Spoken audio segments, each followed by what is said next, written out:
ready? You ready, bald head? Hey. I wasn't, but yeah, come on. We good. I'm going to just put my phone on Do Not Disturb. I'll handle it afterwards. All right. Hello. What's happening? Hello, everybody. My name is T. My name is Lizzie. Okay. And we need something more exciting. We need something more. I don't know. We're going to have to think about it. Look, do it right now. Oh.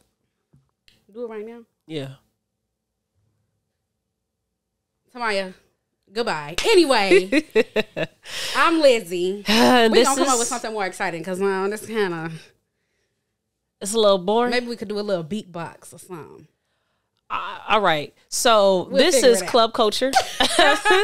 If you're watching on YouTube, thank you for tuning in. Hit that like and hit that bell. Bing. Subscribe. Period. And if you are checking us out on your favorite platform, Apple Music, Spotify, etc., thank you for tuning in. Thank you for listening. Yes, sir. This is episode 7. Sis. We almost said 10. Sis.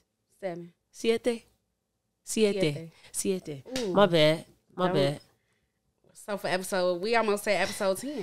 Yeah. 3 more. Episode 10 got to be big. Yeah. What you want to do? You want me to eat some booty on the camera? Smile. Okay. Are you kidding me? Okay. Well, y'all, we got to go viral.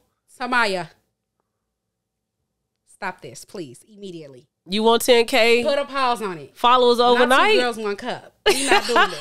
Yes, that's going to get us to the roof. No, we're not doing it. Anyway. Well. We back, y'all. Another episode. And we finna get into it. Another episode without a moderator, without Jazz. Jazz. That's okay, though. She get into the bag. I guess. Get into the bag. She need to give me some money. Everything is started, right? Yeah, we all good. Okay. No, we good. We good. All right, we Gucci. Let's go. Speaking of going viral. That has taken the world by storm. Okay. Everybody want to go viral. Everybody want to have that big moment. Right. That big one-hit record. Right. Get a label deal. Mm-hmm. 1 million views. You a social media fanatic now. Right. But why the fuck do people make fake skits to go viral now? I don't know, it's like, cause some skits be funny. I ain't gonna lie. Some skits do be funny. Like, I got some people that I really like, and it just be funny. I'm talking about the skits that are not told to us it's a skit, and they act in our real world situations, and we don't know that's a skit after social media then blew it up because they wanted to go viral. So you saying something that it's actually fake, but it's portrayed to be real? Yeah, like that one we was all talking about with the kids and the McDonald's and the baby daddy coming over. Oh yeah. That was fake. Yeah, it was a skit. It wasn't real. It was another one that was fake too. That went viral, but even Buddy, I don't know, you know Buddy, I come around, and then his girl was beating on him on live. Oh, what is his name? Dang. I remember who you talking about too. I don't know. Y'all know who we talking about. The boy that Buddy was on Facebook Live all the time. His girlfriend, this is not funny. Domestic violence is not funny. But his girlfriend was like, his baby mama was beating on him on live. Yes. And he was singing that one song. Don't you love when I come around? He be like, build you up. I don't know. But he went on to make videos with what's the dude name? Skinbone. Yeah. Yeah, he went on his little social media tour because he got the clout. Right. But a lot of people he did a fake relationship with a girl. A girl came on to him to get some of his clout. Mm-hmm. And she did a whole fake relationship. And then his girl and Eastside Ivo, they had a fake relationship. This is after he went viral with the video, the Facebook Live. And now y'all just kind of just keep taking advantage of the whole going viral shit, having these fake ass relationships with people. Right. It's lame. Like, we really do dumb shit so that we can get a piece of clout. And then you want to keep doing dumb stuff to continue that clout to keep going as long as you can. I mean, this they bag. That's how I know. I know. I don't see nothing wrong with when you get that organic clout. It's the people that create fake shit to get it that be like, bro, y'all really sat here. So like, what about people like? Cause I am what's her name? Pretty V. She do that. She make like skits and stuff. But we know it's a skit. She told us it's a skit. Oh, it's comedy. It's for comedy. Okay. This is for you to digest as comedy. Right. Not for you to digest and not know that y'all strategically put this shit together because you know that social media loves negativity, ghetto shit. Right. They like all that stuff. Right. You know, I'd rather it be organic. Okay. Because you like having everybody actually have real life debates about the content that you putting out, and it's not real. Right. And so we'll never probably ever see this for real if it's not real. Right. Well, I mean, the McDonald's thing, that kind of brought up a lot of conversation that people probably needed to have because some of them was a little... Yeah, but let that be for people that really are going through that. Okay. You make this fake ass scenario. I'm dead. Not fake. It was fake. It's somebody's reality. It's somebody's reality. I would rather that be organic. Let that come for them. You feel me? Buddy that was getting beat on the live, he was really getting beat on live. He was really getting beat on live. They didn't fake that. They didn't fake that. He got scarred. He got battle wounds for that. Yeah. I don't know, friend. I mean, I don't know, man. I don't know. Like, I get like the whole like being liberated, social media. You can have other opportunities outside of the typical 9 to 5 if you just had that viral moment. I get it. It's done a lot for people on TikTok. They got viral dances or that one song that get them that record label. All that is great, but that also most of the time is organic. It's not fake. Yeah, that's true. And my question is, after it does blow up, how do you continue it if that's not your real life? Yeah. Yeah. So be who you are. Are you kidding me? For your pride. You know what I'm saying? Period. The vocals wasn't bad. It wasn't bad. You put a little auto-tune on that. That was decent. Thought you auditioned for the EP. Are you kidding me? But yeah, I don't know. People get to their bags how they want. I guess so. If that's what make them get money and that's what helps them sleep. I ain't the viral police. I just think it's lame. That's all. Nah, I feel you. You feel me? I feel you. Oh, shit. Speaking of pride. Who the hell said something about pride? I did. I said for your pride. Oh, okay. I didn't. My bad. I'm like, not the... You kidding me? And now I have to sing it again. Anyway, so you want to talk about the DL? Yeah. So you fill me in, because I seen one video on TikTok. So people on TikTok been talking about how to tell if a man that identifies as straight is on a DL. Is DL. How do we know that he's DL? Yeah, I've been seeing a couple people on TikTok making those videos, and then people stitching the videos, giving more of their input on it. Visual depictions of somebody that could be DL, or like verbal stuff they might say that signify that they might be DL. Because I don't be too much into the TikTok world where you actually know the people that keep going viral. Mm-hmm. But I guess it was some dude on there that was called out for being on the DL by another TikToker. Mm-hmm. And so I guess that is what started the conversation, maybe. I don't know, but I don't be into the TikTok beat, so I just be seeing the trends on there. Right. So that was a trend. And I just don't know, you feel me? Like, I definitely get it. People be on the DL. Mm-hmm. I get it, how that could be a very shocking thing sometimes when it's revealed. Mm-hmm. What I don't get is, why is that so significant? That somebody's DL? That when someone is exposed, I suppose, why blow it up so much? I think what it is that, like, if a man is DL and then he has a girlfriend, mm-hmm. it be the men that have girlfriends and families, mm-hmm. and then you DL, it gotta get blown up now. Oh, I get the cheaters, but like somebody just got a family, they gotta be exposed for their sexuality. I mean, how else would we know that you're DL unless you're cheating?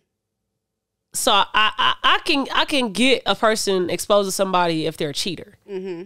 But if you're just a regular motherfucker that got a family and no one knew that you like the same sex, why do we need to know it now? Because your whole life is a lie. Why is it a lie? You just living your life and not expose it to the world that you like the same sex. Because, okay. I mean, it don't have to be blown up, but at the same time, at the same time, we got to be honest that it's probably a shock to the person that's on the receiving end of it. Okay. You mean to tell me we done had 3 kids and now you gonna sit up here and tell me you DL? Yeah, we see these. You don't be seeing them stories all the time on TikTok or social media where they're like we was married and then we got divorced because I found out that or I fully accepted that I like women, I like men, I like animals. I mean, fine. Not animals. I mean, fine, but I just feel like it's a shock to the person on the receiving end. They probably are sad. Their whole life is destroyed. What if y'all not a family anymore and y'all just have kids from being together? You sad and distraught? I mean, no, maybe not. Maybe you over that person and you really don't give a fuck. But I think it just be a shock to everybody around the person who is DL. Because your whole life you've known this person as a straight male. Uh-huh. You've known this person to date women. Okay. You've never seen this man with another man. You never heard him questioning his sexuality. So then to come out, then to be exposed that you're DL, it's who the hell is this? I've never heard of this person before. They've never mentioned any of this to me. So is a person's sexuality a huge part of their identity? Their sexual orientation? Samaya, you mean like who they are as a person? Yeah. I mean, not for real. You don't have to know. Oh, I could tell you, oh, Tamaya, I'm gay. Mm-hmm. But I don't necessarily have to tell you because I'm still the same person. Mm-hmm. So it doesn't really matter. But I just feel so if it don't matter, everybody, you, okay, but you told me, okay, so say you never told me oh, you was gay, but I've seen you date girls. Yeah. So you just feel you need to know a little something. I don't actually have to tell you, but I don't need to know it. But you made it a job to hide it from me. Or you made it. What if I'm the type of person that never shows people who I fuck with? Okay, then you never. Because it's a lot of people out there that don't want to show who they fuck with. Okay, then I never have any knowledge of anybody that you talk to. So if you come to me and say, "Yeah, I like men," then okay, fine, whatever. But it's a shock. I feel like people have the right to be shocked. Mm-hmm. People can be shocked, oh, I've seen you date girls your whole life, and now you want to date men. But that shock sometimes is gossip. I mean, you can't. You've seen it before. I'm sorry, but if my brother called me today and say, "Yeah, Liz, I think I want to date men," I'm calling my mother. Mom, you do it too much. Told me, I'm finna do it. I'm sorry, I can't help it. Yes, you can. No. First of all, what to respect that? Ask your brother if you told mom for it first. You told mom, nah, I ain't tell her yet. I'm gonna wait till I tell her. Okay, cool. You ain't gonna respect that. If he say I want to wait till I want to wait to talk to mom first. Now, okay, fine. I'll wait. But when you tell her, that is crazy. I be girl. And you know what? That leads us to the whole Young Jock shit because.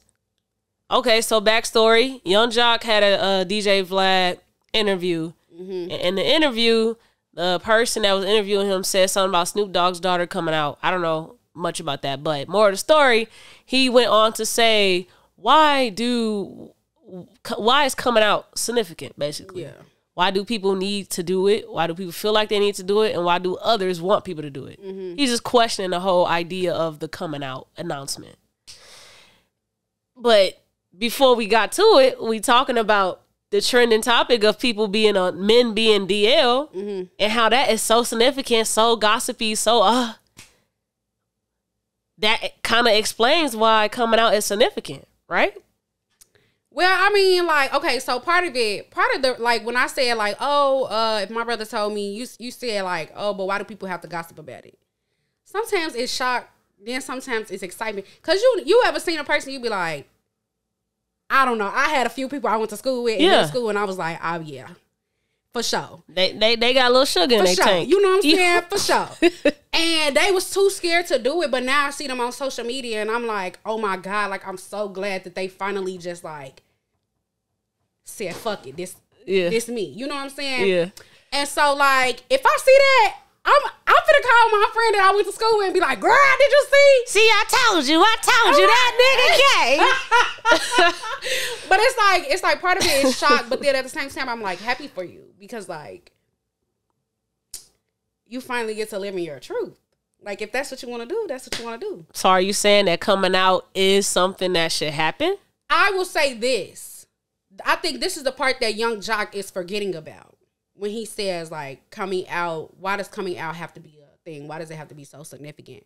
People come out, some people come out later on in life because they're scared of what their parents might think, or their parents may bash them for whatever they want to be, whoever they want to be. People live in, like, abusive households, and they can't. Mm-hmm. People's family practice religions that prevent them from being who they want to be, or they'll be shunned. Mm-hmm. And so, like, later on, they grow up and they're like, okay, well, I'm at that age of liberation where I can finally do whatever I want to do, say whatever I want to say, and my parents can't tell me otherwise. So, like, at that point, some people do come out. Like, when we was in college, people, like, we had, Coming Out Day. Coming Out Day? Yeah, we had Coming Out Day, and people would, like, share their stories of how they came out, what happened, and stuff like that. And so, like, hearing that side of it is very different from, like, Young Jock saying, well, like, oh, well, I get what he was saying, like, why it should be normal for people to just be whoever they want to be. Just be who you want to be. Like, you should just be able to walk up to say, hey, this is what I like to do. Okay, fine. Let's move on. But, like, we're so in a world of, like, heteronormativity, I don't know if that would ever be, like, a thing. Yeah. Where, like, people could just, like, you in the studio rapping with somebody or whatever. Say you a guy, you in the studio rapping, you just, say you Lil Murder. You just laid it down on the track. Mm-hmm. And you go and you shake hands with your friend. Yeah, I'm gay. What's up? Mm-hmm. They going, huh? You just was gra-ta-ta-ta. Shoot your homies up. And you just came in. It's because we're tuned. Heteronormativity is so, like, destructive. That people can't just be like, oh, hey, this is me. And you just say, oh, okay, that's dope. Move on. Yeah. You go through the comments on the Vlad interview, and I am only assuming, so call me an ass if it's not true, but most of the people were just saying, like, exactly, this is how a lot of us feel. Nigga, just be you. Why you gotta make an announcement? Yada da da da. But you're forgetting that you heteros are the reason why people come out. You're forcing us for one. Yeah. You expose us for another. It wasn't not acceptable for many years. Yeah. It still is not acceptable. There are many states that does not allow people to be same-sex marriage. Mm-hmm. A lot of religions are against it. Like, it's still not accepted. Mm-hmm. I don't even get why this is even, like, a question still. Like, we should get that being gay probably will never be accepted. Yeah. I don't want to say it will never be accepted. I think it's going to take us, I think what it's going to take is the older generation to die off first. And then because I feel like our generation has, like, a good grasp on, like, acceptance, being open-minded. Like, even if that's not something that you care for, being open-minded enough to respect the next individual for what they do and believe in. I think you're giving our generation a little bit too much. I think they more acceptable to the 50-50 rule in the households than gays. Really? Yes. I think they are only accepting to what benefits them. And so somebody being homosexual does not benefit you, but you telling your shorty that she got to pay 50% of the bills now and you don't want to pay that 100%. You like, yes, let's all accept that social construct. Let's remove that one because this motherfucker costs too much. I don't know. I feel like, okay, maybe even if we don't get to, like, fully accepting, I feel like we're making great strides. I get it. I feel like we're making bigger strides than past generations 50 and up has made. I agree. Because they still be, oh, that's your friend? Yeah, motherfucker, that's my girlfriend. And what about it? Leave me alone. You know what I'm saying? Like, I don't know. But I get what Young Jock was saying, that, like, he was basically trying to say, like, everybody should just be accepted for what they do, who they are, whatever. Yeah. It shouldn't have to be no big announcement. But because we live in a heteronormative society, it has to be. I want to have a conversation with men. We're going to have two dudes come. They're going to be on the pod. And we're going to have, like, the little whole gender war topic, but I also want to get their perspective on homosexuality, because I know that women, they probably, with their friendships, they probably treat homosexuality totally different than men. Men are probably like more masculine about like, no, we can't let no gay niggas in the clique. Let no what? Gay, we can't do what? We can't let the gay men in. Oh. Nah, you can't be my homie. We can't be friends. Right. And but like women, they way more acceptable to it. They want to have a gay male friend, but they also have like a lot of stud friends and films. If you film like that, that don't mean nothing to them at all. But like just drastically how you dress differently, it's just a little different in a friend group. But like, I definitely like to have conversations with men and what their view is on homosexuality. I think they're the ones that's a little bit. You already know what it's gonna be. I know, but it's gonna be, that's cool. Just keep that shit over there. Yeah, but like, why? I want to ask why. I think they're just afraid. I think it's a phobia. I have my speculations, but hearing it come from them. Speculations that they did? No, not at all. I actually hate that. I hate that we all resort to calling people gay if they don't agree with something. Right. Yeah, I hate it. I hate it all. Like, I hate seeing it. If a man uncomfortable around gay men, and that man probably then he gay. I don't agree with that. Right. I just think that they don't want to be treated like how they treat women, because they feel like they are fear that a man will treat them how they treat women. That's what my thought is on men that are uncomfortable around gay men. They don't want to be catcalled. They don't want to be hit on. They don't want them uncomfortable. Yeah, they don't want to get behind that ass. It makes women uncomfortable. Yes, they don't want to be perpetrated like they do women. Right. Yeah, it's a lot different when you got this nigga that's gay, but he also as big as you. Next to your ass, hey, it's how real different. Right. Nah, you over there, balls shriveling up. Literally though, but I don't know. That's a good question. I feel like we would have to have people that, not are really against homosexuality, but people that are. No, I need a real extremist. Right. You need a real extreme dude, and then a dude that say they in the middle. You always got those neutral ones, and we just listen to them talk, ask them questions and shit. Literally. That would be hilarious. Well, y'all, if you know somebody that's Dr. Umar or something real extreme. Dr. Umar? We do not need a Dr. Umar. Oh, we get Dr. Umar on the show. Are that you kidding would me? have me in tears. You snow bunnies. Instantly. In tears. Instantly. It's going to be snow What's bunnies. next on the list? Well, we got Irv Gotti. Oh, yeah. That's the Irv biggest Gotti. topic of this week. Drink champs. Irv Gotti about Ashanti. So go ahead and fill the viewers in on what you. Okay, so Drink Champs is a very, very big podcast in the hip hop culture. Shout out Nori, shout out EFN, DJ EFN. They basically have this platform where they bring on hip hop legends, hip hop influencers, artists onto the show. They interview them, but their whole show is about like getting you drunk so that you can really just give us all the spiel and get loose with your questions. And so he had Irv Gotti and Ja Rule on last Saturday. They aired that episode. And Irv Gotti had a lot to say about his relationship with Ashanti. And so that had social media trending, booming about what he had to say about their relationship. Right. Now, I had you watch it because I know that you don't really be in tune with a lot of stuff.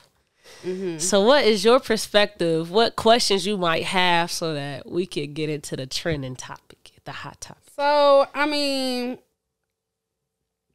understand that. My understanding is that Irv and Shanti used to date. But then there's some videos where he said they didn't date. Or they didn't. Okay, let's not say date. He said sex. They had sex. But then there's some videos that say he didn't have. My question is, they brought up this case about him and this money laundering situation. Yeah, with the feds. What do that have to do with Shanti? Because he said after that came out, he said Shanti didn't want to have nothing to do with him. Okay. So, Irv Gotti was the record label owner of Murder Inc. Right. Very big, influential record label during the time of Def Jam, Bad Boys, that whole period. Those three, they were really big. Murder Inc., the two biggest acts they really had was Ja Rule and Ashanti.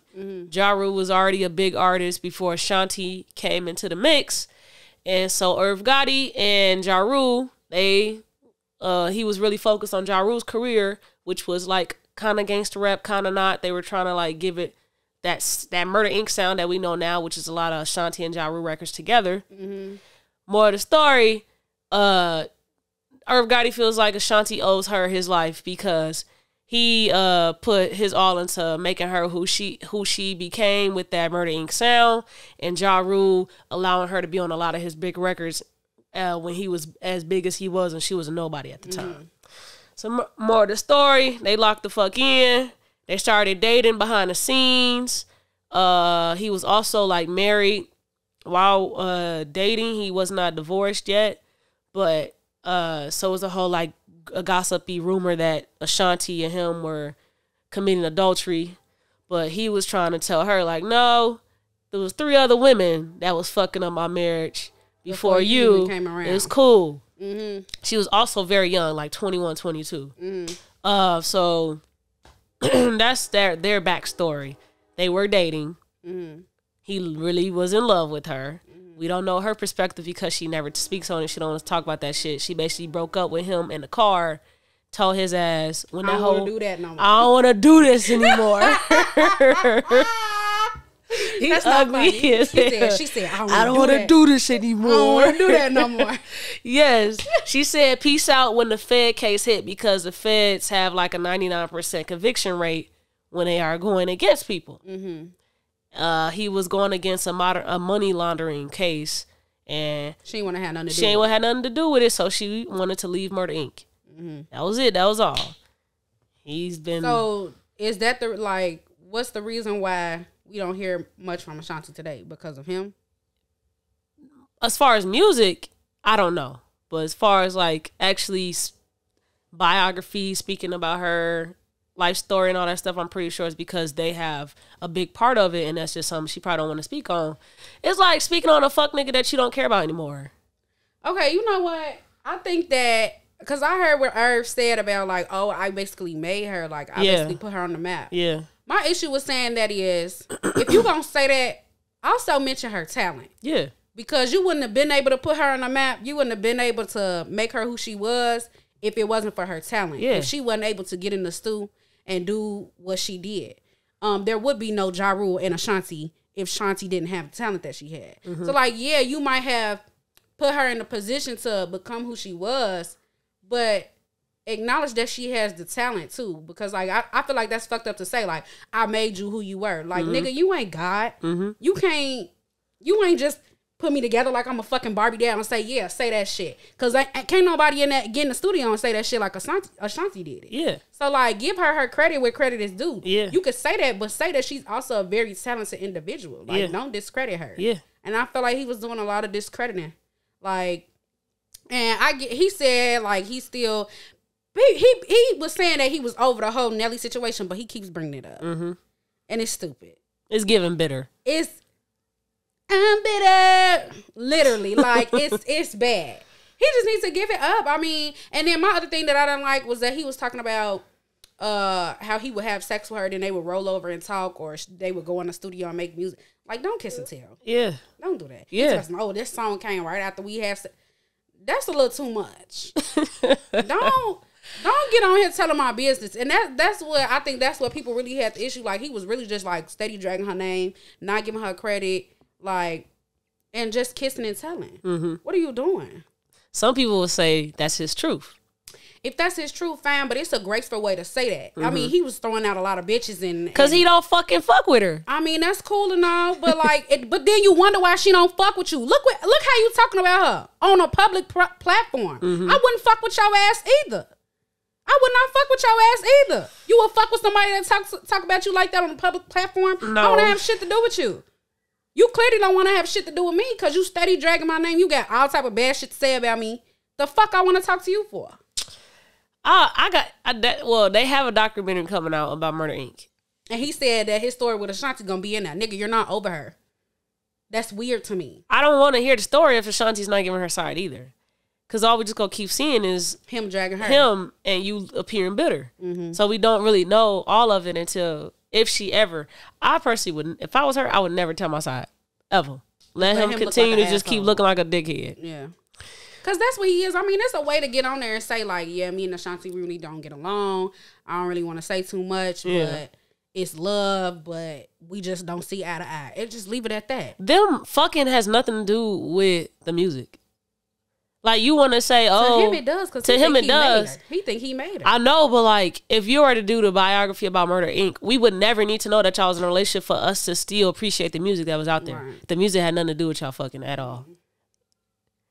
So, I think he's bitter because you're talking about this whole relationship that you had, and if you were to take that out of the Murder, Inc. history, we still would have so much more. And nobody needed to know at all that y'all was in a relationship because it was on the hush anyway. Mm-hmm. You was fucking married. Mm-hmm. Nobody's supposed to know all of that.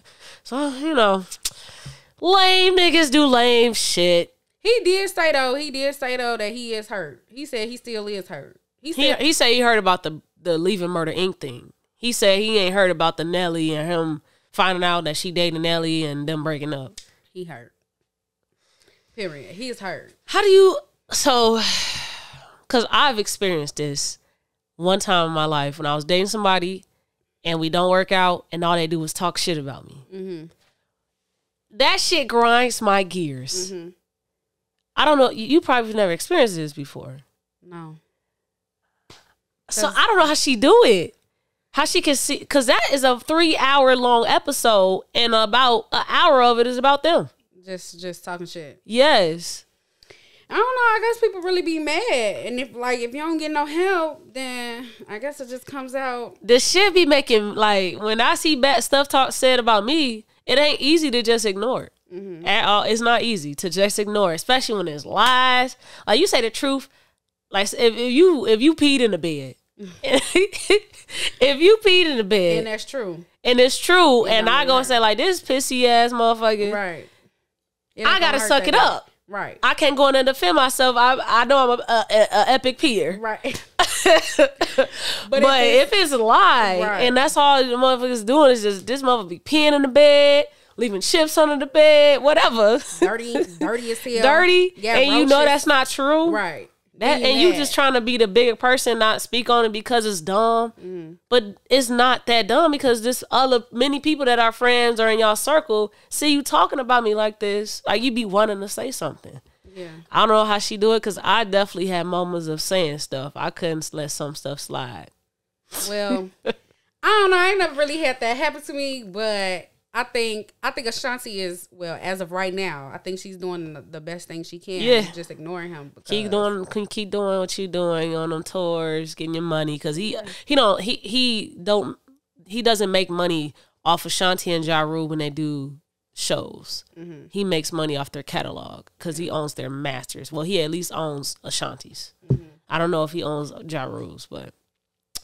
Where would I be without my baby? The thought alone might break me.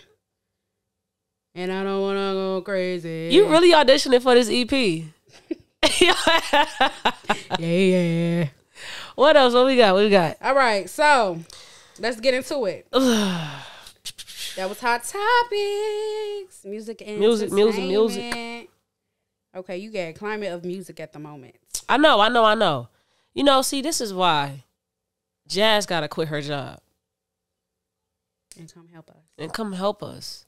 Absolutely. I will. Or we need a new moderator. We need a temp. We are opening job applications. We're not paying y'all this. We'll pay you with gas and food. Absolutely. Okay. Absolutely. We just need you to come behind the camera. If you want to be a moderator, you want experience with helping build a podcast to be one of the biggest podcasts amongst the young folk. Come, you can even come hit us up. You in the Chicago, Indiana, Northwest Indiana region, hit us up. Reliable people only. You must have transportation. We'll pay for your gas. Don't come over here if you, my baby Ray, my cousin Nikki. Professional. No. You put this on your resume.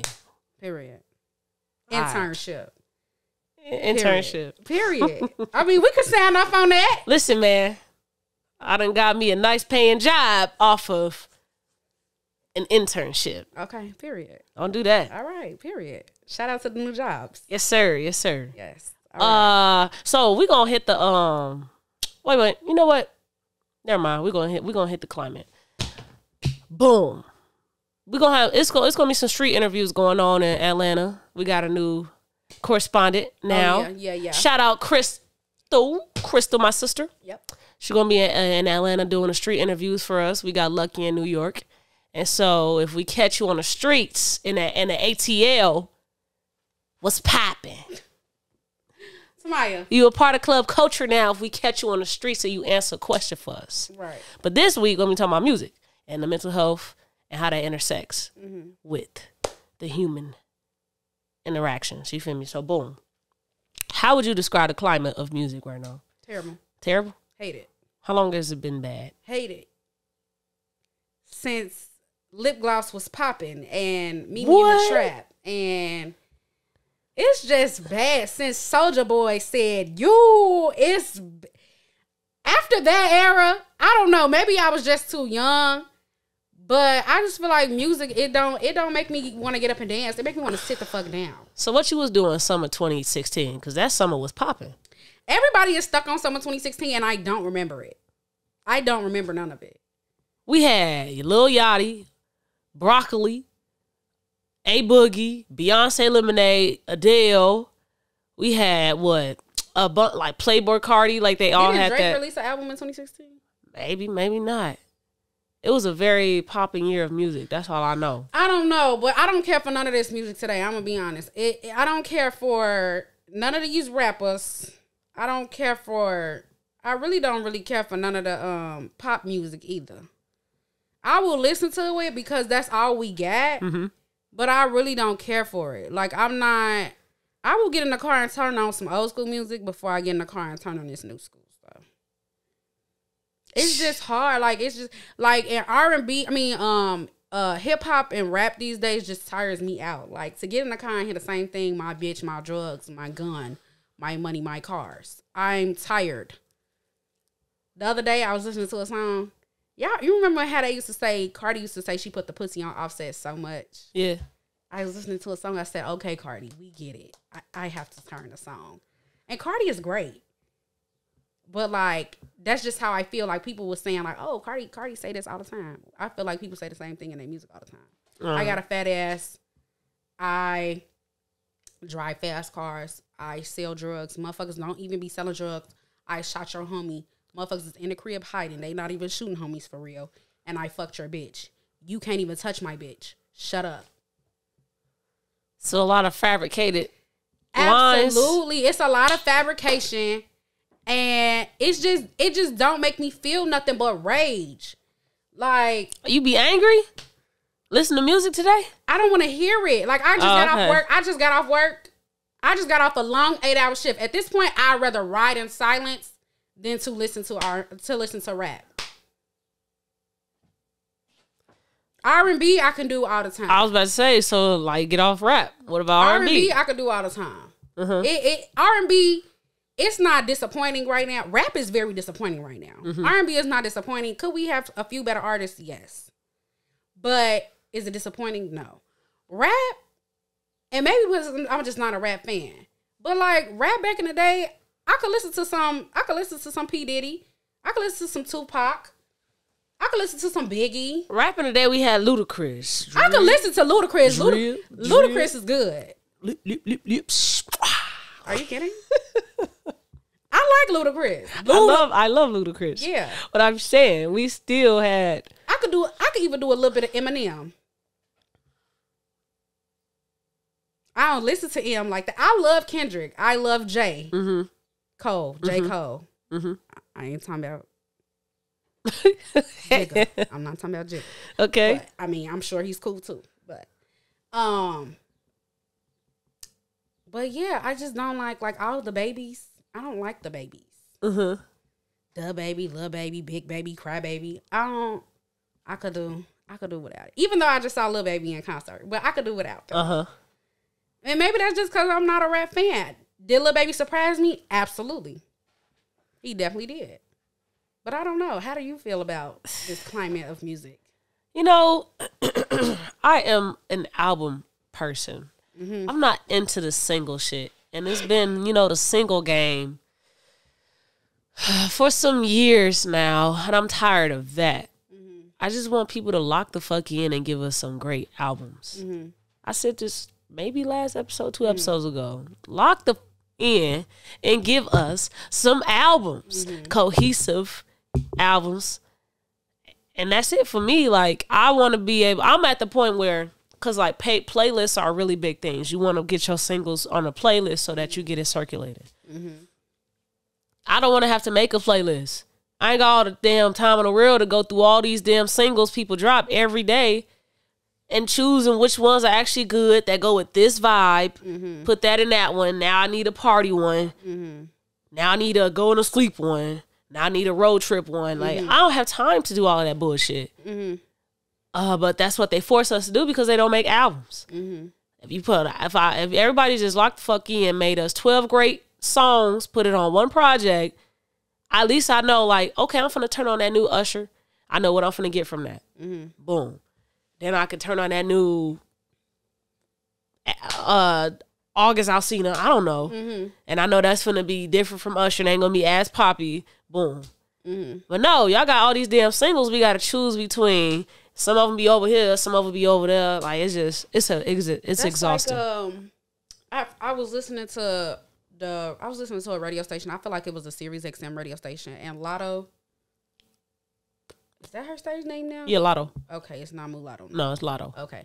Lotto was on a radio station. They was asking her, like, when we gonna get the album? Because she's dropped, like, a lot of singles. Yeah.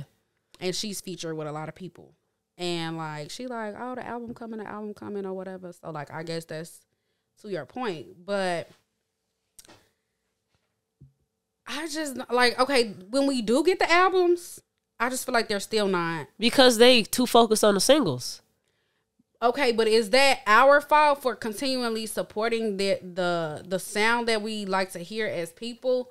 Or is that their fault? Because I feel like a lot of times, artists are riding the wave of what people want to hear. And production companies are also riding the wave. If you get on a song, it's like when Migos was doing the ad-libs, motherfuckers love the ad-libs. Like, that's a big deal. Yeah. And that, that was really helping them. Like, you get on a song, hey, yeah. That shit was turned. You know what I'm saying? People love that shit, so they continue to ride the wave. Yeah. But then when the wave run out, now you asked out. So, like, I feel like a lot of artists these days are, like, riding the wave of, like, what's popular, what sound good.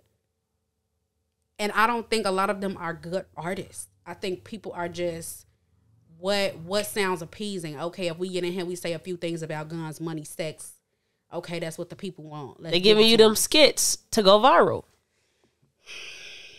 They doing it in music. It don't be real life. No. It don't be real life. And it fucking sucks because people get out here and they think it is. And so now when you got to do 12 other songs on one project and we got to get to know you, you can't do it because you was doing this fabricated ass skit on a song.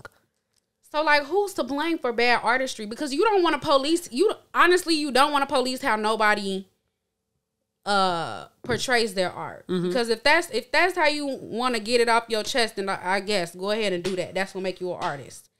But, like, whose fault is it for, like, artists repeatedly being the same way? Like, you constantly have artists talking about drugs, sex, money. Whose fault is that? Is that the viewers' fault, or is that the artist's fault? Like, why do we not have different people that rap about different things? I think it's everybody. I think it's collective fault. I think it's the artists, it's the record label, it's the fans, it's the consumers too.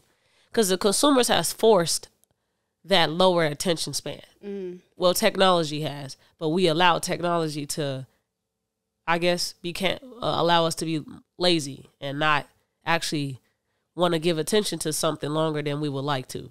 So you got to attack their attention, the shorter attention span. So you give us shorter songs. And you give us more of the hook than of a verse, so that hook just keep coming and it's catchy. We get it. I get the psyche behind it. But that doesn't mean that the song can't still have substance in 2 minutes and 30 seconds. So I think that a lot of artists, they're constantly in the studio and they're producing as if they're songwriters instead of producing as if they're an artist that has the time to work with songwriters. Mm-hmm. So if you're a songwriter, most of the time we want to get placements. We want to push our songs out. And so you just give it a nice foundation. You don't actually think about the layering, switching out this beat, this drum with this drum because this drum works better. You just need a demo to show the idea. Mm-hmm. I feel like artists are being the songwriter where they just have a bunch of ideas. Mm-hmm. And then I actually conceptualize it to be as good as it can be. I've had the song Used by You. I wrote that song in 2018, the end of it. The song didn't drop until 2020. Mm-hmm. That's because all I had was this idea, and I said, no, I need the right producer that can do this to that because I know it'll be better.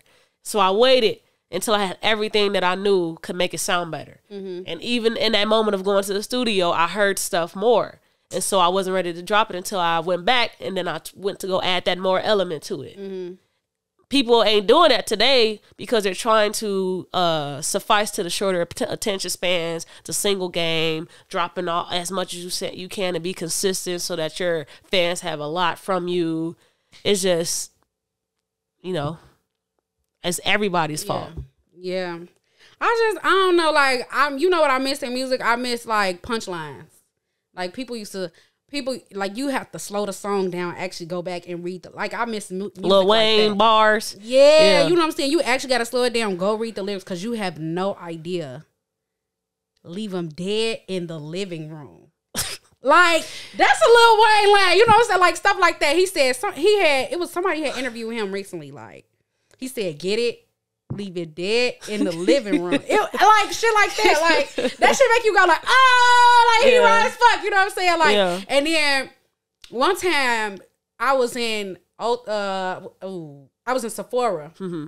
They was playing Kanye over the stereo. And it said, haters give him them salty looks, Lawry's. I said, oh, Lawry's, salty. But, like, that type of stuff, like, I just miss, like, when people would say stuff and it'd be, like, punchlines, like, damn, that's fire. Mm-hmm. Or they really sat down and really thought about that shit. Mm-hmm. Motherfuckers just be saying stuff. My favorite line of all time, one of my favorite lines of all time is when Party Next Door was like I see you talk about we a lot, or you speak French now. Yeah. That's my shit. Yeah. You started the song off with that one. Yeah. Turn that shit back. Hold on. What you just say? I'm dead. Nah, but for real though, I miss when people would take the time to actually think about what they saying and tie it in a way that make you think, like, for real. Like, you have to think about it or, like, rewind and be like, wait, what did he just say? Like, or go back and read the lyrics and what the definition of this is, or what's the, you know what I'm saying? What's the meaning behind this? Why they say this like this? Mm-hmm. So I miss when people used to do that because then music used to really make you think. Mm-hmm. It really had an effect on, like, oh, maybe they had hidden messages in their music. Or like when you watch a movie, you watch it on the first try, cool, great, and then you watch it, you're like, I did not see that last time. Right. That's how music probably needs to get back to. Yeah, and I miss that, but like people, I feel like not enough people want that, and so they're gonna keep playing into this whole bullshit. So as a consumer, if your favorite artist was like Frank Ocean, how would you feel where you get one great project and you might not get another one until 5 years later? Not saying like they give you one and 5 years later they give you the next one, but every time is good music. That's fine. I mean, I'd rather have a lot of good albums than one good album and a bunch of shitty albums. Mm-hmm. Take your time. If you need that time, I'm sure somebody else will release a project that I like, and I could listen to their music in the meantime. So you get back.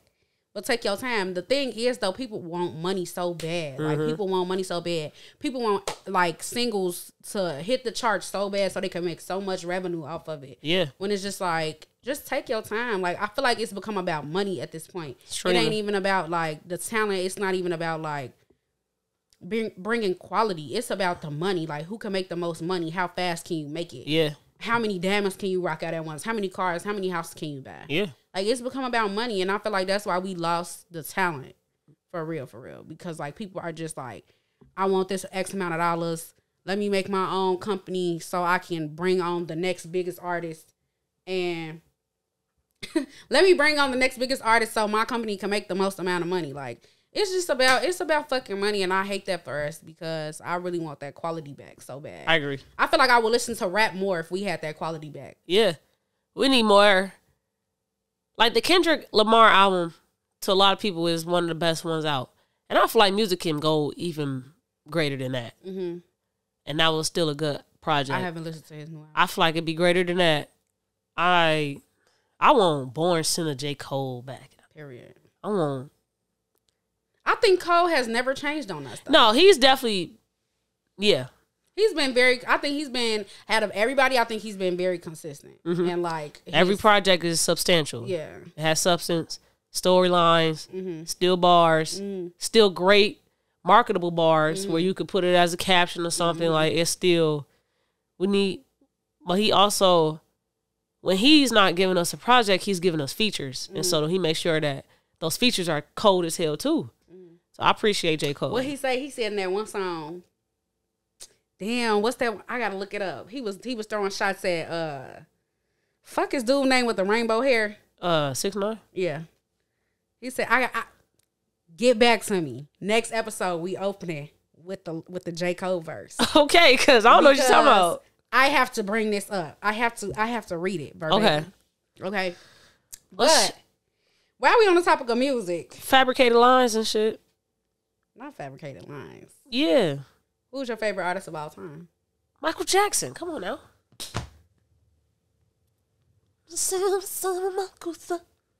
Okay, what is he saying? Is he saying I'm gonna say it, I'm gonna stop, I'm not gonna stop, or what is he saying? I'm gonna say, I'm gonna stop, I'm gonna stop. Something not gonna stop. Is it just sounds or is it words? Listen, it don't matter. I'm not gonna stop. It don't matter what he say as long as you feel it. I say mama say too, but it. They said say it one more time. I'm not gonna stop. Yeah, that they said it's real language, it's real words. But me, I'm gonna say mama kusa. What you say? Mama say mama kusa. Mama say mama kusa. That's your shit, friend. That's your shit, friend. Yes, greatest of all time. Can't nobody fuck with my man's Michael. Period. I mean, Michael is great. Michael is wonderful. I don't have no rebuttals to that. He's great. Mm-hmm. I don't think I have a favorite artist of all time. I am a Chris Breezy super fan to the day I die. You know, after the concert, I sent him a DM. You were one of those? I sent him a DM on Instagram. Yes, I did. Yes, I did. Breezy, if you watching, respond. Yes, ma'am. Yes, ma'am. What'd you say to him? Oh, you want to know? Yeah, what you say to him? I'll read the message to you. I'm not embarrassed. Breezy, that was the best thing in my entire life. You really blessed my eyes when I went to the concert. So shut up, because I was responding to a video that he posted of a girl that was saying that the concert was really great. Mm-hmm. And I replied to the video and I said, Chris, with a lot of extra exclamation marks. I said, no lies were told. Tears of joy is an understatement. You showed out last night and did your shit in Chicago. I love you. Chicago loved you. You are so beautifully talented. You never disappoint. Been a fan, always will be a fan. Please don't make it long before you return again. Period. What a fucking groupie. Chicago loves you. Call me what you want. But Chris, like, you literally just had to be there. Like, literally just had to be there. Chris did his shit. I was losing my mind. I ain't gonna lie. Lizzie. Chris did his shit. But if I had to pick a favorite artist of all time. Hold on. What? You not finna get that DM off and me not bake your ass. I don't care. You can bake me all you Lizzie, want. your ass said, Chicago loves you. I don't you care. You turned the city up. I don't care. He did. You just had to be Chicago there. loves you. Are you kidding me? You turned the city up. Are you kidding me? He did. Your ass sound like the people that be going on trips and be like Miami did me no harm. I don't care. You know how Shiny Miami did good to me. You know how Shiny is about dirt? That's how I feel about Chris. Who? I love Chris Brown. What a fucking groupie. I literally lost my mind at the fucking concert. Like, I thought really lost my mind. That's Okay. That next time I'm paying $1,000. All right. I'm paying it, and I'm gonna bring my chart results so he can see that I don't have no STDs because I'm gonna kiss him. Okay. How's your kids? How's your wives? How's your wives? Chris. I love Chris. He is. But like my cousin asked me the other day, she was like, if you could pick between Usher and Chris, who would you pick? And I said, I don't know. I don't think I could pick. How are you a super fan of somebody, but you can't pick between another person? Because I also love Usher. Usher's music, it hit different. I know. No limit. And you gonna choose one of the songs that's not that good. I love Usher. Like, I love Usher. You can put on any Usher song and I'm gonna fucking vibe out to that shit. Yes. Like, I love Usher. Yes. And I love He has real R&B. Yes. I get it. I've never seen Usher in concert. I've seen Chris in concert multiple times. I love Chris. We have to see Usher. We have to see him. Absolutely have to see Usher. Absolutely. If I could have seen him while he was on his Vegas residency, I would have went. Yes. But we gotta go to the next Usher concert. Absolutely. We can't miss that. Absolutely. I get to see Kehlani this month. Is this month or next one? It's one of these months. I can't wait to show her flash out my titties.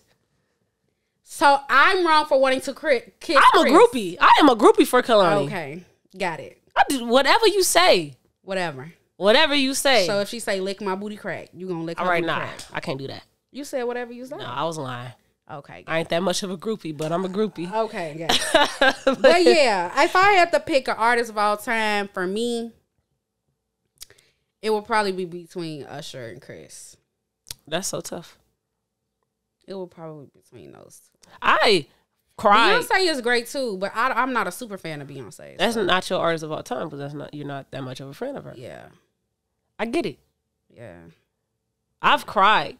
Like, going to school, coming back home, just sitting out in the window waiting to get home. And I've cried about never being able to meet Michael Jackson. Okay, Tamaya. Real tears. Okay. You know what? Everybody remembers where they were when Michael Jackson passed away. Do you remember where you were when he passed? I actually don't. Okay, funny story. This is a little off topic. When Michael Jackson passed away, I was at the fucking water park in Calumet City. And we get in the car. I'm with my daddy. We get in the car. And we're driving home. And on the radio, Michael Jackson has passed away at the age of whatever. Instant. My dad is in tears. Yes. I look at him. Did you know Michael Jackson personally? Exactly. You feel that. What's wrong with you? You feel like you know this man. So you're sad because you never met Michael. He yes. lived right in Gary. You should have went to his house. Have you seen his house? Yes. Oh, why you didn't go over there? Meet Tito and them. They don't live there. Oh, well, I'm sorry to you. Maybe you can meet his kids. I don't want to meet Blanket. What about Prince? I don't want to meet him either. I want to meet Prince. I think his name is something like that. Yeah. It's sad. It's sad. It is very sad. Well, at least you get to have his music for the rest of your life. It ain't the same. I need one more video. One more. I never will ever get to see you perform. Like, never. And I got all these impersonators and shit. So how you feel about people comparing Chris Brown to? Shut the fuck up. What a load of fucking ass. Are you kidding me? It's a piece of shut the hell up. That's all it. Every time I see comparisons to anybody to Michael Jackson, shut the hell up. Not even Beyonce. It's no comparison. You can't compare to that man. No. None at all. We talk about streaming, next hits, all of that bullshit.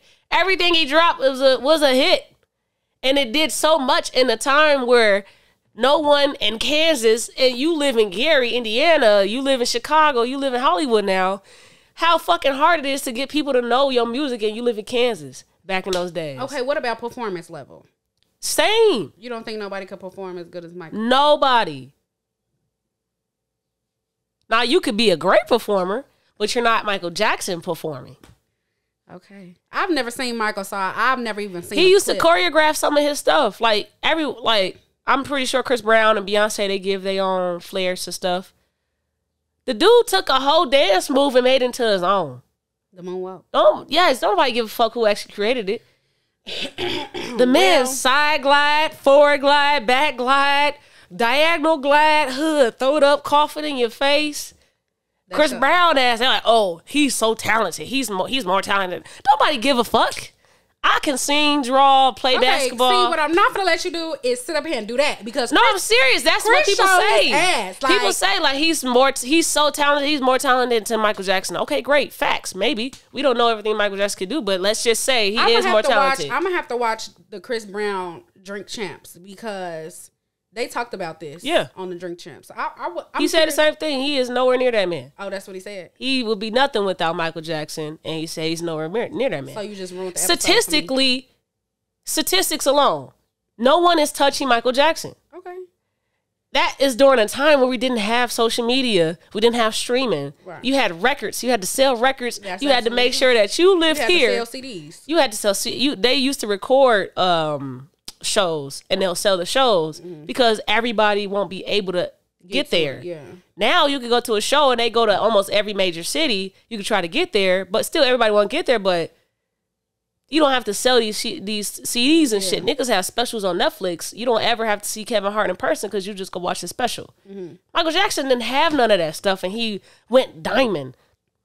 That's, bruh, sorry. No. Okay. Can't nobody fuck with MJ, bro. Well, I just want to say Chris did his shit. That's cool. And if I had to pick an artist of all time, it was probably between him. I'm glad you had a great experience at that concert. He did. I mean, he was like singing 10 songs back to back, never took a break. Now, the guy that opened for him, Blue, if I ever... Oh, Young Blue? He was ass. I'm sure. Terrible. Samaya, he walked off in the middle of his set. For real? Yes. Why? I don't know. He just came on. He sang like 2-3 songs, and then he just walked off. He didn't say bye. He didn't say great seeing you. He just walked off. It was a thing where he came out to Chicago at Power Jam or something last year, and he walked off because he wasn't sounding good or some shit. He did not sound good at all. He sounded really bad. Maybe he got a curse in Chicago. He needed to stay out of the city. It sounded so bad. I was like, I feel bad for him. Well, and you could tell he can't sing because like he was trying to sing on the auto-tune. I don't know if his auto-tune was too high, too low, whatever. But it was bad. He don't never need to show his face ever again. Well, sorry to that man. Sorry to that man. Absolutely. But we didn't spoke so long on this dang hot topics and music. You had to get your shit off about Michael. Whatever. Right. It's cool though. Now, 21 Savage, you can take this one. All right, so we've talked about this a little bit before about how, like, should artists be able to fabricate what they say in their music for the sake of entertainment? Like, we'll hear Dirk get on his music and say, this shit for all props, but it ain't all props. We know Dirk is really in the streets for real. We know Herb really lived that life for real. We know The Game really lived that life for real. But then you get motherfuckers like 21 Savage, who did not live that life for real or claims that, I don't know. But people get in their music and they say, oh, I shot John, I stole drugs, I did this, I did that. And they really haven't done this stuff. So recently this past week, 21 Savage got on Twitter and said, Atlanta, we have to do better, put the fucking guns down. And somebody said, somebody quoted his lyrics and said, spin the block twice like it ain't nowhere to park. Because, you know, when you spin a block, it be some goofy shit going on, right? Well, he then responded saying, a song is for entertainment. It's not an instruction manual on how to live your life. In real life, I give away a lot of money and spread financial literacy to my community. Stop trying to make me one-dimensional. Well, like, you're not going to get on a song and talk about how you give money and financial literacy to your community. I mean, you could. Nipsey has before. I mean, you definitely could. But, like, a nigga like 21 Savage gonna get on there and say that? Why is he not telling his truth? That's what I'm saying, because this is what's selling. People want to make money. Yeah. And I think that's so fucked up, because then you have people out here thinking that that shit is real. Like, that. These are people that people look up to. Like, people look up and be like, oh, like, up-and-coming rappers be like, oh, I want to be like them. I want to do this. I want to do that. Or kids looking up to, like, their favorite rappers and stuff. You're in the songs talking about drugs, guns, sex, like, and you want me to see you as a person that gives money to families? you don't want me to see you as one-dimensional? But like that's all you talk about in your music. So like why do you want to create this facade of somebody that you aren't, but then want us to see you as somebody that's in your community, that's serving, that's doing great things? You never show us that side of you. So is it our fault that we see you as one-dimensional, or is it your fault because you have to keep up a certain characters to go along with the person that you portray in your music? Shit, I watched Future say that he no longer pops pills and drink lean, but he still talks about it in his music because that's what the motherfuckers want to hear. And that's fucked up because people are actually killing themselves popping pills and drinking lean. Motherfuckers is out here overdosing because they think that shit is cool because that's what music has portrayed it to be. Well, that leads into our mental health topic. Music intersecting with mental health. Yeah. Now, this whole 21 Savage shit, I think it shines a light on how ignorant and dumb he is. And then also just shines a light back on how the consumers of music, how ignorant and dumb they are. If you are okay with consuming low vibrational music, the murderous boom, clap, clap music 24/7, that's your prerogative, but you're not allowing your system to flush out that negative energy by also consuming high vibrational music.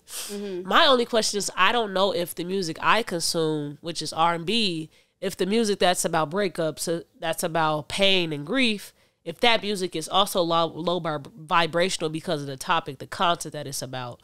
Because I listen to that shit and I don't be sad at all. I'm listening to Fantasia. When I see you go crazy with the vocals and me singing along with her, that brings me joy. So I don't really know exactly how to categorize what is low vibrational, what is high. But I do know that it does not make sense to consume murderous music 24/7 and just think that you're going to always come up like Nelson Mandela, nigga. Like, that don't make no sense. Right. But people will argue you down, though, and say, like, oh, well, the artists don't have control over what the consumer does. That's the consumer's decision. That's the consumer's choice or whatever. But, like, everybody has people that they look up to. Yeah. And, like, if you don't have nobody in your household that's, like, a figure for you to look up to, then everybody wants to be a fucking celebrity when they're a kid. Yeah. I want to be like them. Mom, look at them. Dad, look at them. I want to be a celebrity. I want to be big time. I want to be on TV. Like, if you think that for a second this is not hurting people that are listening, I think you're wrong. And granted, people gonna do drugs. People gonna do whatever they want to do. Absolutely, everybody has free will. But I feel like when people that are big time, when they make it seem like this is their life, people think like, oh, maybe that's what I got to do to get to the top. I got to indulge of a little bit of this because they doing that shit too, so it's not gonna hurt me. So like, why would you continue to portray that type of stuff? But I also think that it got something to do with, I don't know the term for it. The people, the big man, the big white man. That the machine? No. The people that will say, because you know how Meg Thee Stallion went through this thing where like she was creating music, but her label wouldn't let her release it. Because that's not what they wanted her to put out. Or like K. Michelle, for example, she wanted to switch to country music. She didn't want to talk about heartbreak no more, but her label wouldn't let her. So like the people at the top have the control about what's put out. Yeah. And so they know that like these big time artists, Lil Baby, 21 Savage, all these people, they know that these vocals will reach Black communities specifically.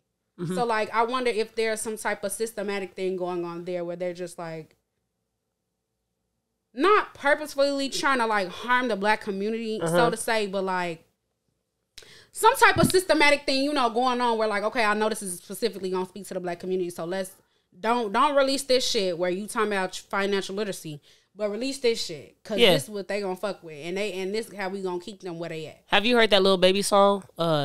When he had put it out during like the whole Black Lives Matters movement, marches.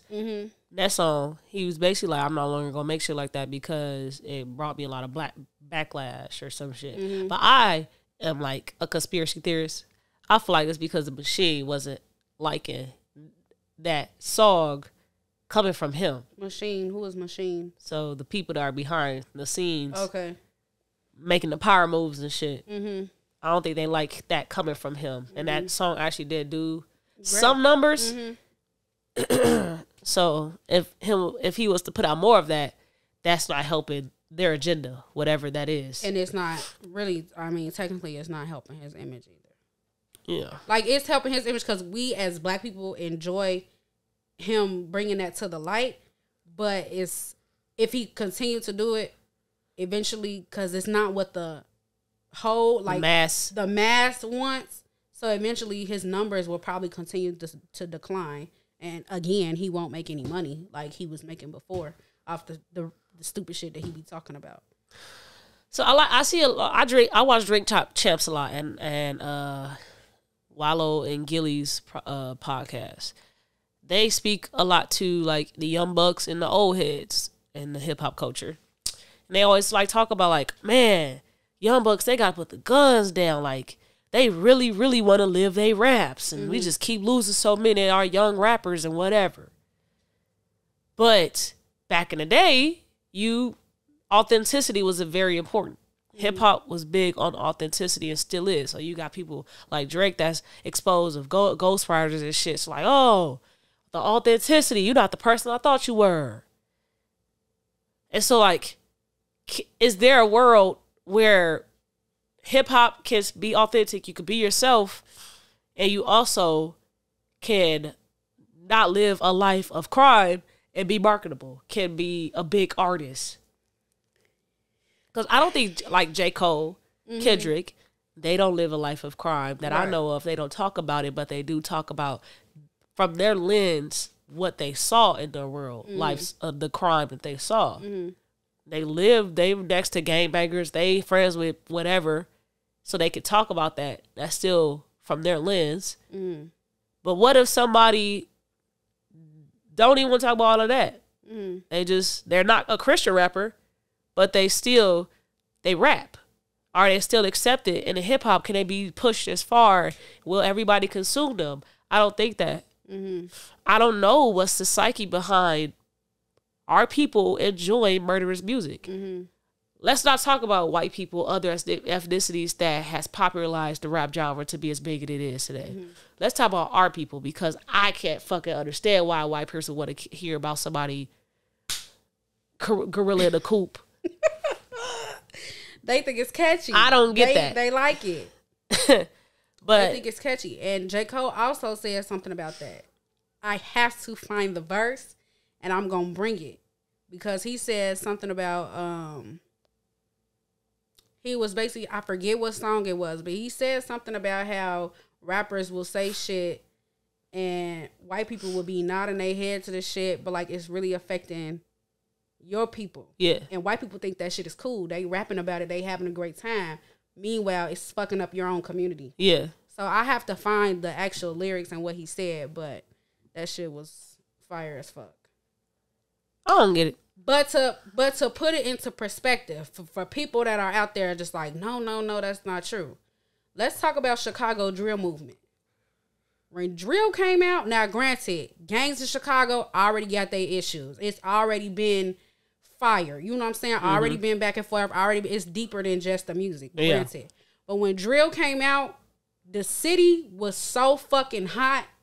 They started calling our shit Chirac. Yes. Like, the city was so fucking hot. Like, bodies was dropping. People was dying like crazy. It was a shootout everywhere. You couldn't go nowhere. Like, it was bad. That shit was the biggest. Niggas was growing locks. Genre of rap during that time. Every state wanted to do drill rap. New York is drill rap this and that all the time now. Yeah. So, like, you can't tell me that music don't influence people's behaviors. And granted, Chief Keef was actually in that shit. He was really in the movement. But, like, outside people grew from that. And now people, like you said, people in New York want to make, well, how do we know they actually in that lifestyle for real? How do we know you just not making this shit up, living a facade, and then people out here copying you because people thinking it's cool? Yeah. Like, you can't tell me music don't have an influence on how people behave, how people respond to stuff, how people are influenced in their day-to-day lives. It sucks that, like, because you don't want to be the police of nobody artistry. You don't want to tell them, no, you shouldn't rap about this, you shouldn't rap about this. But it also sucks when somebody has lost their family member due to the actions of somebody else because they're influenced by you catching the ops. Yeah. Like, that's fucked up. This brings me to the whole, like, separating the artist from the art. It's not possible to do that. Mm-hmm. Because even if the person is lying, that art came from something, somewhere. Mm-hmm.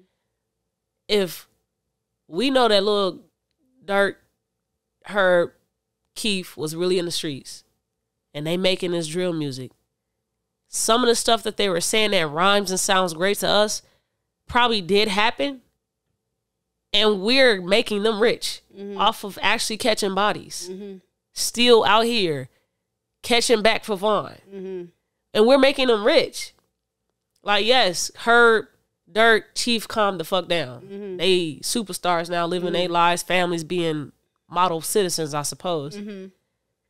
But, like, why did we have to make them rich out of so many other positive influences to be rich? Mm-hmm. I don't get it. Well, I don't get it. Off talking about traumatic experiences. Not talking about it. Some of them actually did the shit. Yeah. They still to this day doing if shit. They didn't do it. They know the next man. They know who did it. They probably paid the nigga to do it. Like, I've never got it. I still to this day don't get it. This conversation is something that will make me be an outcast because I don't support murderous music. Mm-hmm.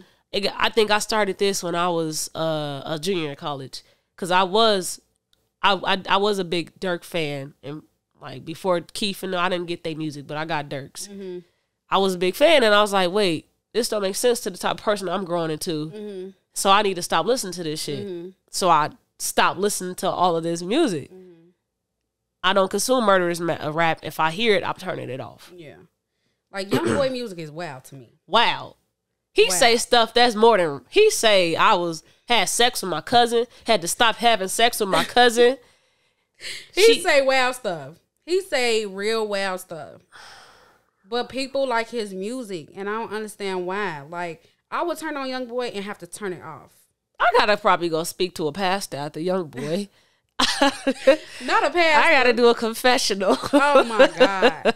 But I don't know. But I think that maybe some people actually do relate. Mm-hmm. And so maybe that's the psyche behind people that actually see traumatic events, mm-hmm. that they actually can relate to that music. Mm-hmm. Absolutely. But for the people that don't relate, for the people that didn't grow up in the trenches, I ain't grow up in the trenches.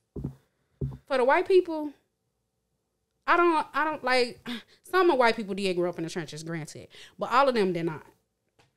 So like, I don't understand like how you can live your regular day-to-day life and listen to low vibrational music like that, and it never affects your mental, or you never think about why are you listening to this kind of music? Why is murderous music attractive to you? Why do you, like, I don't understand. These boys say they idolize Durk. You got copycats running around looking like him, getting fake locks in his head. Lil Perk, whatever his name is. Yeah. Perkio. Mm-hmm. It's weird. Eval. You got fake Drakes, fake NBA YoungBoys. Mm-hmm. It's weird. Mm-hmm. Why are you out? Like, what about this lifestyle that y'all really like? Even if you weren't, if you lived in the trenches or didn't live in the trenches, you never shot a person. The people that make music today, they're not talking about, because that's what hip hop and rap is. You're talking about the pain and struggles of our experiences. Mm-hmm.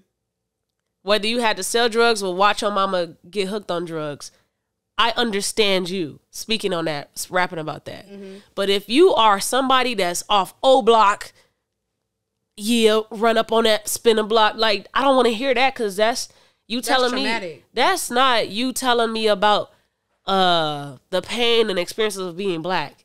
Because everybody, that's not blackness. Mm-hmm. That's just you choosing to murder people. Mm-hmm.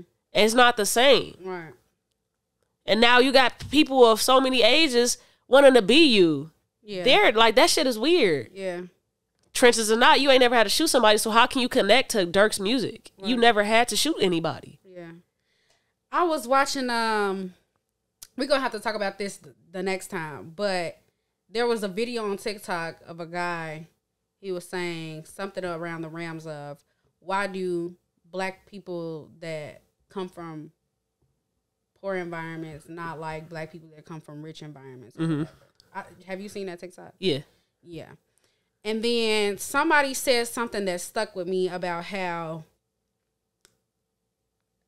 I have to go back and look, but about how rich kids struggle to be themselves because they're steady trying to fit in with people that grew up in the trenches instead of just like saying, this is who I am. I come from wealth, but I don't see myself as any better than you. Like, you don't have to see yourself as better than somebody else. Yeah.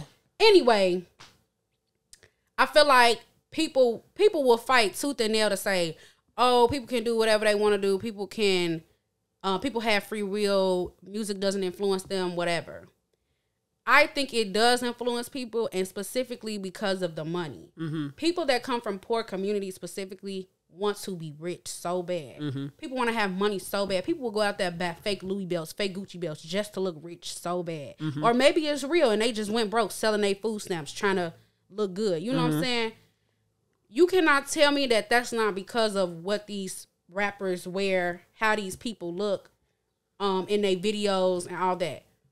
Poor people spend so much time trying to mimic and look how these rappers look, and they think that the way they can get to that is by looking how they look, doing what these rappers say they do. Changing their lingo to pushing P.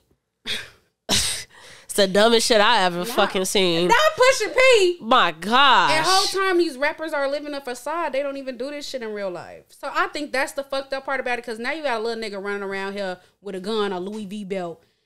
Motherfucking belt on their head so you make sure we can see it. Like, I hated that era. Bozos.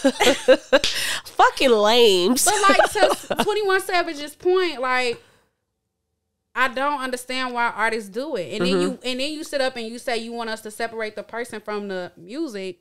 You don't want us to see you as one dimensional, but that's all we see. That's all we hear. You saying that you're this person that you're not. 21 Savage probably thought he ate when he replied, "Don't call me one-dimensional." A one-dimensional artist wouldn't only talk about something when their life is progressing to no longer have to do that. So let's just say hypothetically, we never knew 21 Savage was fucking from Canada until that shit came out. You have so much to rap about, and you chose to rap about this, and you're still only rapping about this, and you have riches, fame, where you have more substance to you to talk about that a lot of us probably will never ever have, because a lot of us will not be rich, will not be famous. All right, sir. Well, we just said a lot. Buddy ass, no. Don't call me one dimensional. Don't call me Shut up. Let us know what y'all think. Do y'all think music influences people and who they become? Or do y'all think that music has absolutely nothing to do with a regular person and who they are? Like, does it have an effect on you and how you carry out your everyday life, or does it not matter? I think it affects people differently. Sometimes I agree. I'm with you. It doesn't, I'm with you. Turns all right. A real lame into even more of a lame. Literally. All right. You ready to drop this gem? Drop the gem. All right. You gonna read it, or you putting me in front of the class again? I guess I'll read it this time. All right. I hope it's no big words. Ooh. No big words. Okay, so the best advice I can give anyone right now is get rid of every single person in your life that doesn't support, uplift, or benefit. I hate to say it, but you would be a lot further in life if you did. I don't care if it's simply deleting negative people off your social media. Get rid of it, all of negativity, and quit allowing it in your life, and watch how much you will grow. That's the post. By Brittany Deer. Okay. What? Nothing. I just didn't think we needed to let people know who posted it. Oh, I don't want her to come after us. She gonna get on there and say, that's my post. Okay. Brittany Deer. By Brittany Deer. On Facebook, August 1st. Wow. Okay, give them the IP address. Okay. Well, So what you think about that? Well, right now, I definitely think that's a very relevant advice to give. Mm-hmm. We live in a world of a pandemic, possible another pandemic, and low employment, jobs having more jobs than people wanting to fill the jobs. Mm-hmm. It's just a bunch of crap. So needing that isolation and separating yourself from all these distractions and whatever is very necessary right now. I personally did it. Mm-hmm. Still on that path, but I'm trying to get back to being social because I took the time away that I needed to refocus, reevaluate how I would like my life to be now that we've gone through this very crazy time. Mm-hmm. So I think that's very relevant advice. I fuck with it. It's cool. I think this statement is very true. I think it'd be hard for me though to let go of people, especially when you got history with a person, like long time friendships, people you've been fucking with for a long time, but they no longer like serve you a purpose, and you no longer really want to invest your time to be with them, but it feels fucked up to like move on. And so I'm struggling with this actually right now. So I'm interested to see where I'll be a year from now with this. You gotta let them go because it's some people in my life that I don't really need around no more. But it's fucked up because I don't wanna. It's hard to let people go. Especially when you when they was there through like moments that you really needed them or like times where you were really vulnerable and they were there for you. Yeah. Like you don't ever want to screw people over like that. But at the same time, it's like, okay, maybe you was just there for that particular time and now it's time to go. Cause your personality, the hardest part about it is realizing that people change over time and they're not the same people that they were when you probably first met them. Yeah. The person that you liked. Yeah. That's the hard part. Because that person that you like, you love them so much, you fuck them so much. And now this person, and there's nothing wrong with becoming somebody else because growth. Yeah. I mean, if that's who you want to be, that's who you want to be. Cool. But I also don't like when people take a turn for the worse. And you start getting into stuff that I really don't fuck with. Yeah. Like, now I really got to leave you alone. But why are you declining? Why are you not? Right. Yeah. But it's hard. So I'm in this spot right now where I'm trying to decide on who I want to leave alone. You know, sometimes I have those relationships where I'm teeter-totter, and sometimes I'm talking to them, sometimes I'm not. But, like, I kind of fully want to leave them alone, but it's just, like, I just can't I have a thing where I just can't cut people completely off. I just feel extremely bad. So, like, I don't know. It's hard. It's definitely good advice because you don't want those dead people around you. You don't want dead people in your circle because then they weigh you down. They hold you back. You can't grow as a person yourself because it's just like very necessary to have to cut those people off, though. Girl, don't say it, because you finna say something you ain't supposed to say. Girl, don't say it, because I can see it in your face. You gonna say something. Okay, look, hurt somebody's feelings. No, I'm not gonna hurt nobody's feelings. Okay, so friendships is something that, if I had to talk back to my younger self, that is something I would lock the fuck in on, because I've had a lot of associates just being that popular kid in school, but I've also had a lot of meaningful relationships. And as a Scorpio, it's really hard to break down that wall that we put up. And when we do, that's because we didn't label you as safe. So if you fucking fuck me over, it took you a little while to get there. We probably done crossed our paths a lot at Dominican, and we finally locked the fuck in. That wasn't for no reason. That's just because I need to make sure that you cool. That might take 50 dates before I think you cool. I don't know. But it really, like, that is very important to me, is having safe people around. Now, friendships, I think that's probably hit the hardest out of any relationships I've had. Like, yeah, the romantic ones, but I haven't put myself in too many to where I have to keep experience like breakups and heartache. But like friendships, I've had to cut off a lot of people that were once close friends because of dumb shit. It's stuff that's like principle, and principle is so subjective. And so it's like sometimes hard to drop that person because they might not have that same principle as you, but you have to put that boundary up so that you have limitations to what is acceptable and what is not acceptable to be in your circle.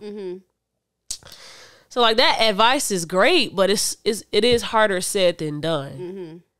Like, just for example, I've had this one friend that was my best friend, like my sister. Did so much together, started a group together, all that, whatever. But this person, throughout our whole friendship, almost every year of us getting close, she would do some bozo shit. And I would mark it off as inexperience, immaturity. So I'll give her a chance to redeem herself. And then all it would turn into is just more extreme versions of that same, not being loyal, basically. Being selfish, choosing self-indulgence over a person's boundaries, basically. So like motherfucker would hit on somebody I really like, and motherfuckers would tell somebody some shit about that I've told them so that they can get a one up on that person because they want that person. Like, it just be stupid shit. And like it got worse every time that I would allow that person to come back in. And so now I got to the point where I'm older. That was high school shit. I'm older, and I don't accept that stuff anymore. When I feel like I'm at the point where somebody do some weird ass shit that don't make any sense. I'm 24, about to be 25. Like, I have no excuse to allow you to be in my life because we too old. Come on now. Yeah, you know. But I'm at that point where I have a person that want to re-enter my life that I did take time away from. And the reason I took time away from was a principle thing. Some bozo ass shit. I'm at the point where you do bozo ass shit, you got to be gone. So I'm questioning, like, damn, should I allow them to have more? Should I give them grace, compassion? This is your first fuck up, or should I stay firm on my boundaries that I've created now that I'm older, so that person can't repeat something else? And now I'm like, fuck, is this going to be a cycle that I allow myself to go through with people? For sure. Some people allow grace, but others, like, you have to be very careful because when you give people second chances, a lot of times they do fuck up again. Yeah. And like, why put yourself through that shit again? Yeah. So I don't know. It's hard to decipher. Yeah. Like, who really deserves a second chance and who doesn't. But friendship is one of them weird things. What about the relationships that you feel like that's blood? Like, say you beefing with your daddy. That's not the same as your friend. You'll cut off a friend. Cutting off your daddy is different. How do you decipher between family ties and what's for you, what's not for you, what can't you take, what can you take? But that's your brother. I think with family, it comes to a point where, like, okay, say you did some fucked up shit, you apologize for it. Okay, cool, we still family, but I'm gonna love you from a distance. Like, with friends, you could just dead that shit and just move on. But with family, like, you're going to see them probably all the time, at least once a year. So I feel like with family, like, okay, y'all may not fuck with each other how y'all used to, but, I mean, they know it's all love. Like, if you call me and you want some shit, I'll probably come. But don't call me first. Call somebody else first. I got to be your last resort. I'm going to be your last resort type shit. You know what I'm saying? Like, with family, I feel like it's a little different because you can't really cut somebody off that's family. Like, I mean, you can, but to come to a family function and see them all the time is really hard. Like, you would have to purposely walk away from them, ignore them, like, be, like, real stupid and immature about it. You know what I'm saying? So, like, I feel like with family, it's like, you know I don't fuck with you. I know you don't fuck with me. But we gonna say hey and keep it pushing. It's love from a distance. You already said you ain't got to say hey to everybody when you walk in the crib. Are you kidding me? But I feel like with family, you just know. Like, you know who mess with you and who don't. And you just keep it at that. Everything don't got to be a scene. Some of them motherfuckers like to push the boundaries. And I said hey to Maya. And when they come to that, you just got to let them know. I didn't say hey back for a reason. Leave me alone. What about a job? You know, Beyonce tell everybody to quit their job and break my soul. What if a job is draining you? I want to quit my job now. I've been wanting to quit my job. But I can't. You need to support yourself. Because that and my mother. But that's a different story for a different day. Oh, okay. But I feel like when people, I have seen it though, where people are like unhappy with jobs, they leave the job. And to her point, when you let go of things that are bad, that don't bring you good energy, a lot of those people that have quit those jobs that made them unhappy, they ended up with better jobs. They put them in better positions that made them happier. They make more money than they thought they could ever make with that previous job. You know what I'm saying? So like, her statement is very true. It's just hard to see the vision. It's hard to see the future when you so stuck on like the now. You know? So, but you definitely got to let go of those things that are like burdens. Let go of those things that don't mean you no well. Excuse me. It's hard, but I guess eventually I'll get to that point. Shoot, I'll probably cut my mama off before I and on that quit a job that on that thought, thank y'all for tuning in. Get rid of them bad friends. We love y'all. Episode 7. I hope y'all enjoyed. Thank you for rocking with us. Thank you. It's been real. Peace out. Just watch the damn podcast.